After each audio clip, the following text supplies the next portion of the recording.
Good news to my supporters! You can win a succulent or gymno or maybe grafted cactus. Or just maybe astro.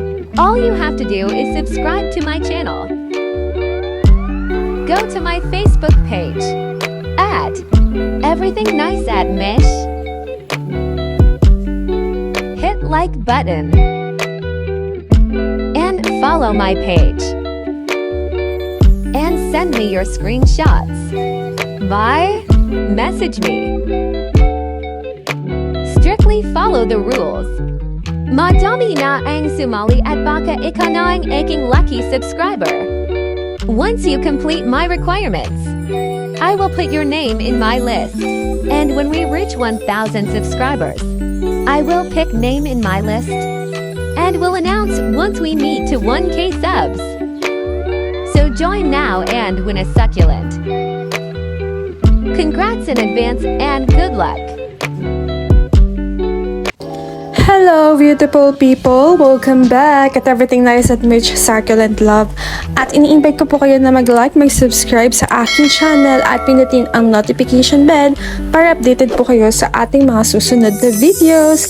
Ayan, happy 700 plus subscriber na po sa atin. O diba, konting kembot na lang.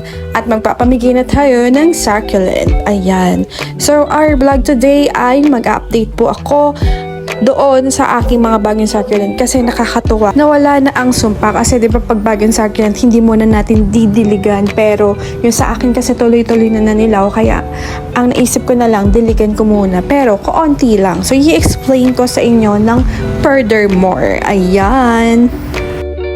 So okay, gusto ko lang i-share sa inyo, 'di ba dati nagdidilawan sila, ayan sa Lola dati, 'di ba nagdidilaw sila, but nang tinubigan ko nga naging okay na siya.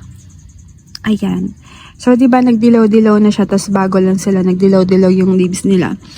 Kaya ang ginawa ko, tinubigan ko muna. Kasi sobrang init, di sila, nag-a-adjust pa sila sa weather dito. Tapos, ang nangyayari is nagdidilaw yung leaves nila. So, nahi-heat stress sila. Pag mga bagong succulent, ganun po yung nangyayari. So, kailangan maka-adapt sila sa environment. So, yung time na yon sa mga hindi nakapanood, ang ginawa ko lang ay tinubigan ko sila. And then, ayan, basta lahat ng naninilaw na leaves kasi yung iba umabot na sa gitna. Eh, nag-ano na ako, nangamba na ako na baka mamatay. So, sayang kasi yung kwarta, diba? Sayang ang ayan. So, they were okay na, good thing. As well as si Lola, ito na siya, oh. So, dati, nagdidilaw na siya. Ito din, bigla siyang nagpinko, diba? Bigla siyang nagpink, nakakatawa. So, dati nagdidilaw din yan. Ngayon, okay na siya. So, ganun lang din yung ginawa ko sa iba.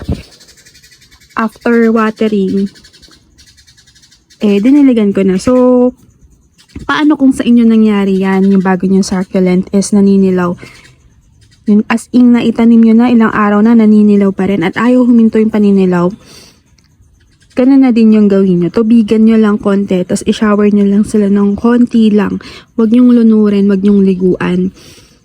Shower, tapos water lang ng konti para lang lumamig yung kanilang pakiramdam. Kasi pagka sobrang init, tapos naninilaw yung leaves ng succulent nyo upon unboxing, ayun. Yun yung gawin nyo. So, gagawin nyo lang din yan, i-check nyo din yung stem niya kung walang signs of rot. Kung hindi nabubulok yung kanilang stem, pwede nyo gawin. Pero kung nabubulok yung stem, tapos binasa mo yung pot nila, binasa mo pa siya, mas lalala po. So, you have to assess first sa inyong mga succulent. Ayan, si Kokoro.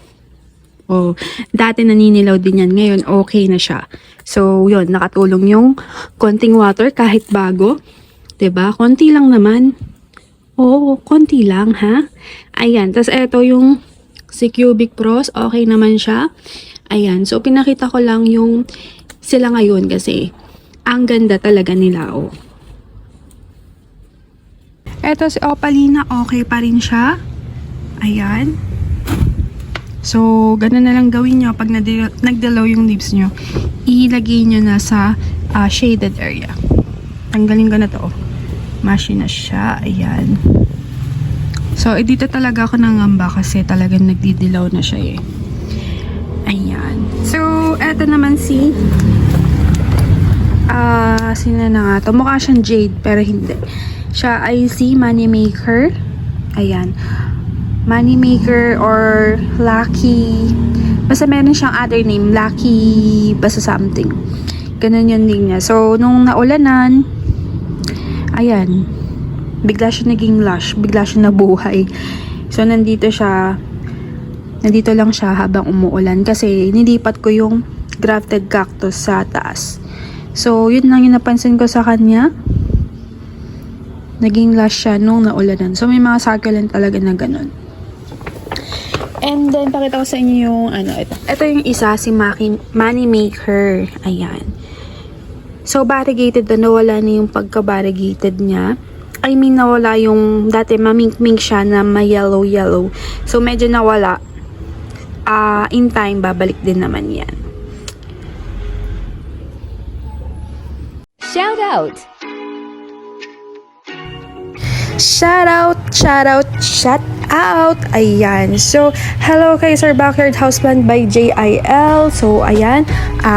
About din po yung mga may succulent and of course, mga plants sa bahay. So, konti pa lang yung mga videos ni Sir and lagi din niya nakakomment sa akin. Hello, Sir Jal. And of course, kay Ma'am Aura Basha Madayag. So, sabi niya, hello ma'am, hoping you'll reach not only 1K subscriber but so many more to come. An avid viewer / follower from Iloilo. Hello ma'am Aura Basha. So, nag-message siya sa akin. At yun nga, nilista ko na siya dahil perfect siya. Ayan. So, thank you. Ma'am Basha, ayan, hello sa iyo. Shout out. Sa susunod, yung iba naman yung isa-shout out natin. So, ingat po tayong lahat. Ingatan po natin ang ating mga succulent. And thank you for watching. And see you on my next video at Everything Nice at Mitch. Succulent Love. Abangan niyo po sa susunod ng ating vlog about Gym Calicium at kanino pong seller yan. So, plus yun na nagpalista. So, this is your Nurse Plantita saying God bless po.